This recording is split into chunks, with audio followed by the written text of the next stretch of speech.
আল্লাহ তাআলা মানুষের জন্য একটি সুসংবাদ দিয়েছেন। জীবনে ভালো সময় আসার আগে মানুষ এই 5টি স্বপ্ন বারবার দেখবে। এই 5টি স্বপ্নের কোনোটি যদি আপনি দেখেন, বুঝে নিবেন আল্লাহ রাব্বুল আলামিন আপনার ভাগ্য পাল্টে দিবে। মনে রাখতে হবে, স্বপ্ন যেমন তেমন কোনো বিষয় নয়। ইসলামের স্বপ্নের একটি গুরুত্ব রয়েছে। স্বাভাবিকভাবে একজন মুমিন হিসেবে আমাদের বিশ্বাস হচ্ছে ভালো মন্দের উপর বিশ্বাস আনা। আর আল্লাহ চাইলে একটা মানুষের ভাগ্য ভালো করতে পারেন এবং চাইলে খারাপও করতে পারেন। তবে আজকে আপনাদের সেই 5টি স্বপ্নের সম্পর্কে জানাবো, যা দেখলে বুঝতে হবে আল্লাহ তাআলা আপনাকে ভালোবাসেন এবং খুব শীঘ্রই আপনার ভাগ্য পরিবর্তন হবে। প্রিয় দর্শক, আপনি যদি আল্লাহ এক ও অদ্বিতীয় বিশ্বাস করে থাকেন এবং মুসলিম হয়ে নিজেকে ধন্য মনে করেন, অবশ্যই আলহামদুলিল্লাহ কমেন্ট করবেন এবং ভিডিওটি বেশি বেশি করে শেয়ার করে দিবেন আপনার অন্যান্য মুসলিম ভাই বোনদেরকে দেখার জন্য। যে 5টি স্বপ্ন সম্পর্কে বলা হয়েছে তা নিয়ে থাকবে আজকের আলোচনা। 1 নম্বরে, আপনি যদি দেখেন আপনি মেয়ে সন্তানের বাবা হয়েছেন অথবা মা হয়েছেন, তাহলে বুঝে নিবেন আল্লাহ রাব্বুল আলামিন আপনার জীবন পরিবর্তন করে দিতে পারেন। কেননা কন্যা সন্তান জন্ম লাভ করা বান্দার জন্য একটি সুসংবাদ।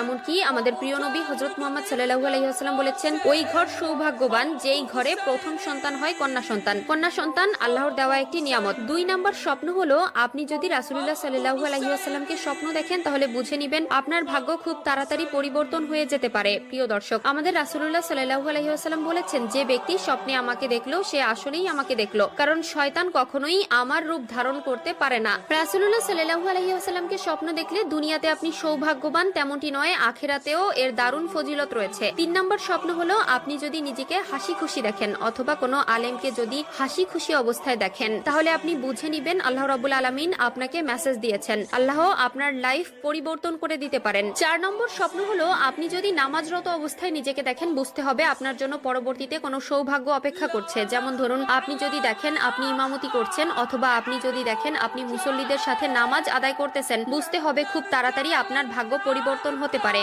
তবে আপনি যদি দেখেন আপনি শুয়ে শুয়ে নামাজ আদায় করছেন, তাহলে এটা কিন্তু আপনার জন্য খারাপ লক্ষণ। এই ধরনের স্বপ্ন দেখলে বুঝতে হবে আপনি বড়সড় কোনো অসুস্থতায় আক্রান্ত হতে পারেন। 5 নম্বর স্বপ্ন হলো, আপনি যদি কোরআন পাঠ করতে দেখেন, আপনি যদি দেখেন আপনি কোরআন পাঠ করছেন অথবা কোরআনের মাহফিলে আছেন বা কোরআন তেলাওয়াত শুনতেছেন, বুঝে নিবেন আল্লাহ তাআলা আপনার সময়টাকে ভালো করে দিতে চাচ্ছেন। তবে একটি জিনিস মনে রাখবেন, এই স্বপ্নগুলো কিন্তু আপনি সবার সাথে শেয়ার করতে পারবেন না, কারণ স্বপ্ন 3 রকমের হয়ে থাকে। একটি হলো আল্লাহর পক্ষ থেকে আসে, 2 নম্বরটি হলো শয়তানের পক্ষ থেকে আসে, আর 3 নম্বরটি হলো মানুষ সারাদিন যা করে তার কাল্পনিক রূপ হিসাবে স্বপ্ন হিসাবে আসে। নবী বলেছেন, আমার উম্মতের জন্য নবুয়তের কিছু বাকি নেই, ভালো স্বপ্ন ছাড়া।